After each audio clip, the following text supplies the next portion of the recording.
हमारे रहीम ऑलरेडी जो हमारे बहुत से प्रोजेक्ट हमने शुरू किए थे उसमें माशाल्लाह मुकम्मल हो गए हैं। आज चिल्ड्रन हॉस्पिटल हमने मुकम्मल कर लिया है और बाकायदा तौर पे उसमें आज सिर्फ हम इफ्तिताह नहीं करते हैं, मैं तब इफ्तिताह करता हूँ कि जब वहाँ पे फैसिलिटी में काम शुरू हो जाए।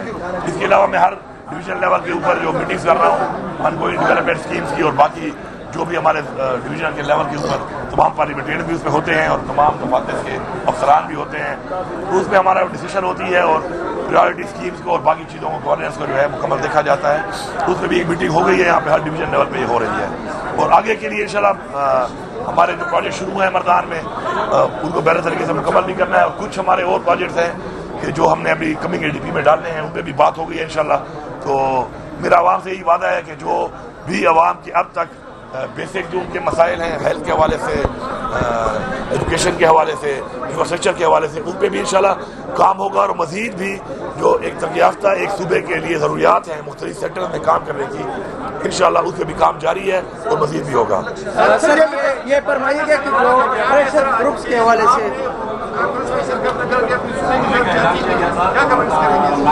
देखिए जी, जो जहाँ तक बात है एक बड़ी कन्फ्यूजन चल रही है, बड़ी अजीब सी मैं देख रहा हूँ। उसमें मैंने कल एक बयान भी दिया है। देखिए मादियात के हवाले से हमारा सूबा माशाल्लाह बहुत कफील है, लेकिन हमारे सूबे की जो मादियात अब तक जिस तरीके से इस्तेमाल हो रही थी उससे हमारे सूबे को वो पैसा नहीं आ रहा था। और आप ये देख सकते हैं कि हमने आने के बाद जितना पैसा सूबे को 76 साल में मादियात से सालाना आ रहा था, हमने सिर्फ 4 साइटें जो इलीगल माइनिंग हो रही थी, तो उन 4 साइटों से हमने 5 अरब रुपया लिया, मतलब उससे भी ज़्यादा हमने एक साल में जनरेट कर लिया। और अभी जो 30 जून को इंशाल्लाह रिपोर्ट आएगी कि एग्जिस्टिंग जो हमारे जो मादियात हमने लीज किए हुए थे उनमें जो इजाफा नज़र आएगा, तो उस पर जो हमने एक पॉलिसी और गवर्नेंस को बेहतर किया है वो उसका बहुत बड़ा किरदार है उसमें।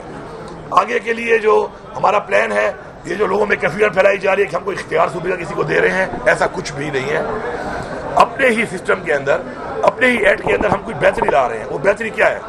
पहली बेहतरी उसमें ये है कि इलीगल माइनिंग हम नहीं छोड़ सकते। ये जो हमारे आबा अजदाद ने जंगें लड़ के जानी और माली कुर्बानी देकर पाकिस्तान हासिल किया और सूबा हासिल किया, ये हमारी मिट्टी है, इस पर हमारे आबा अजदाद का खून है। हम अपनी चीज़ों को ज़ाया नहीं होने देंगे। इलीगल माइनिंग बिल्कुल बंद है, इसके ऊपर सख्ती से कानून आ रहा है कि जो भी इलीगल माइनिंग करता था 144 और 188 और उसके बाद मशीनरी दोबारा छुड़वा के फिर इलीगल माइनिंग, तो इसके बाद जो इलीगल माइनिंग करेगा इस कानून में तब्दीली के बाद उसकी मशीन को जब्त करके उसको नीलाम किया जाएगा ताकि इलीगल माइनिंग ना हो। बाकी आपके रिकॉर्ड के लिए बता रहा हूँ कि 2500 से ज़्यादा वो पेंडिंग केसेस जो जेन्युइन लोगों के थे, लोकल लोगों के थे, माइनिंग के हवाले से, जिससे रोजगार भी आता है और जिससे जारी पर सूबे को भी रेवेन्यू आता है, हमने 2500 केसेस को ख़त्म करके उन सब लोगों को मेरिट की बुनियाद पर उनको लीज दी ताकि वो काम करें और उसका इम्पैक्ट भी आपको नजर आएगा 30 जून में जब साल का इख्तिताम होगा कि कितना फ़ायदा हुआ उससे।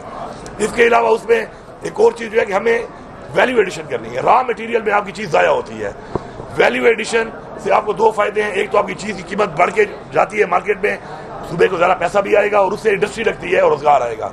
उसके लिए ज़रूरी है कि हम अपनी जो पॉलिसी है लीज पॉलिसी, एक बड़े इन्वेस्टर के लिए उसमें एक ज़्यादा टाइम दें।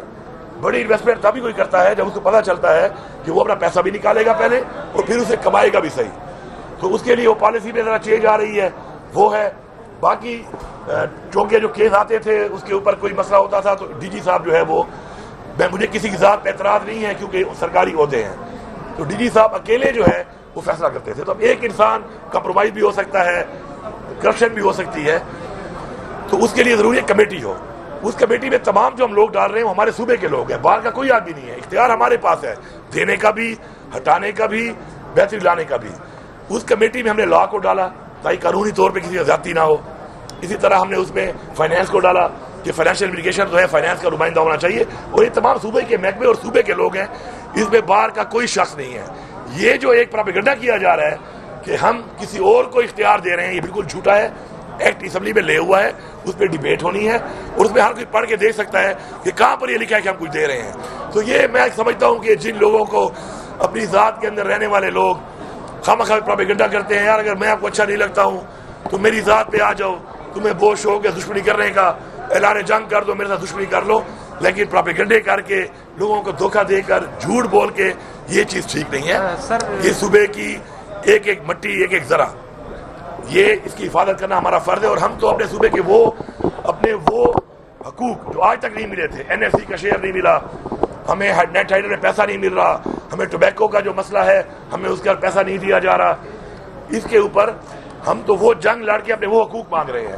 تو اپنے حقوق تو کسی کو دینے کا سوال ہی پیدا نہیں ہوتا، نہ ہم سے کوئی لے سکتا ہے نہ ہم کسی کو دیں گے. اور لوگوں نے جو مینڈیٹ دیا ہے عمران خان کو اور اس پارٹی کو، تو لوگوں کے حقوق کے تحفظ کے لیے دیا ہے اور ہم اس کے امین ہیں، ہم اس کے ساتھ کھڑے ہیں. سر آپ نے یہ بیان دیا ہے کہ صوبے کے حقوق کے لیے آپ جنگ لڑ رہے ہیں، اس میں کوئی شک نہیں، آپ کوشش بھی کر رہے ہیں. عمران خان صاحب کی رہائی کے لیے بہت دھرنے بھی دیے، بہت جلوس چلے، صوبے کے لیے کوئی دھرنا ہوگا، کوئی اسلام آباد کی طرف مارچ کا ارادہ ہے؟ دوسرا سوال میرا یہ ہے کہ PTI میں پریشر گروپ ہے، یہ شیر افضل خان محمد مروت نے آج کہا ہے کہ کچھ 3 پریشر گروپس ہے، اور جس میں یہ بھی ہے کہ آپ کے حوالے سے یہ بات کی ہے کہ آپ کو اتفاق میں دیے بغیر صدارت سے آپ کو علیحدہ کیا گیا ہے.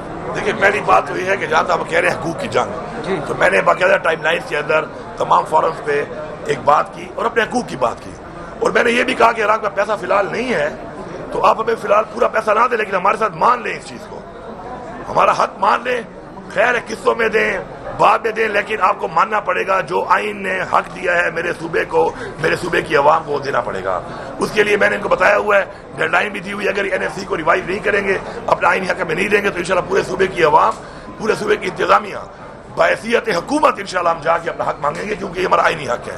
جہاں تک آپ کسی کے بیان کی بات کر رہے ہیں، کوئی بیان دیا ہے، دیکھیں پولیٹیکل لوگ بیان دیتے رہتے ہیں، پولیٹیکل بیانات چلتے رہتے ہیں، جس کے لیے جو بیان دیا اس کی تشریح اگر وہ خود کرے تو زیادہ بہتر ہے. مسئلہ یہ بنتا ہے کہ بیان کوئی اور دیتا ہے، اس کی تشریح کوئی اور کرتا ہے تو کنفیوژن بنتی ہے. اور آپ کو پتا ہے کہ میں تو اس چیز کا قائل اکثر کہتا رہتا ہوں کہ if you can't beat them, confuse them.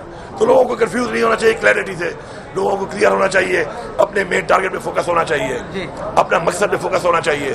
جو ذمہ داری آپ کو دی گئی ہے، جو ذمہ داری آپ کو دی گئی ہے اس پہ فوکس کرنا. دیکھیں جی اختلافات تو ایک گھر میں بھی ہوتے ہیں، میاں بیوی سے میرے خیال میں قریبی رشتہ کوئی نہیں ہوتا، ایسا ہی ہے. اور سب سے زیادہ لڑائی میرے خیال میں میاں بیوی میں ہوتی ہے، ٹھیک ہے، لوگوں کو پتہ نہیں چلتی، ہوتی ہے. اختلافات جمہوریت کا حسن ہے، کسی کی رائے ہر بندے کا ایک آئینی حق ہے، آزادی رائے بھی ہر بندے کا حق ہے. اس کے اندر یہ جو معاملات ہیں چلتے رہتے ہیں، اور معاملات جو پارٹی کے ہیں ہم پارٹی کے اندر ان کو حل کر لیں گے.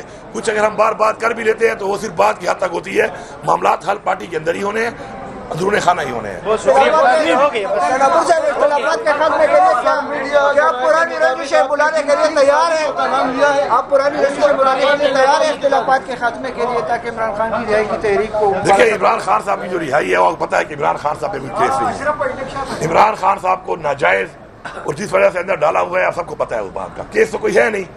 تو اس کے بارے میں صرف اتنا کہوں گا کہ دیکھیں انسان، عمران خان بھی ہمیشہ یہ کہتا ہے اور ہمارا بھی یہی ایمان ہے کہ انسان کوشش کرتا ہے، اس کا صلہ اللہ دیتا ہے، اور اللہ تعالیٰ کی طرف سے ہر چیز کا وقت مقرر ہوتا ہے. ہم نے اپنی کوشش میں کوئی کسر نہیں چھوڑی، کوئی مجھ سے مطمئن ہوگا کوئی نہیں ہوگا، لیکن میں نے بھرپور کوشش کی ہے بحیثیت صدر، بحیثیت وزیر اعلیٰ. جب بھی خان صاحب نے ٹاس دیا جلسہ کرنے کا، پروٹیسٹ کرنے کا، بھرپور جنگ لڑی ہے اور بھرپور طریقے سے لڑی ہے، اپنی ہر حد تک لڑی ہے.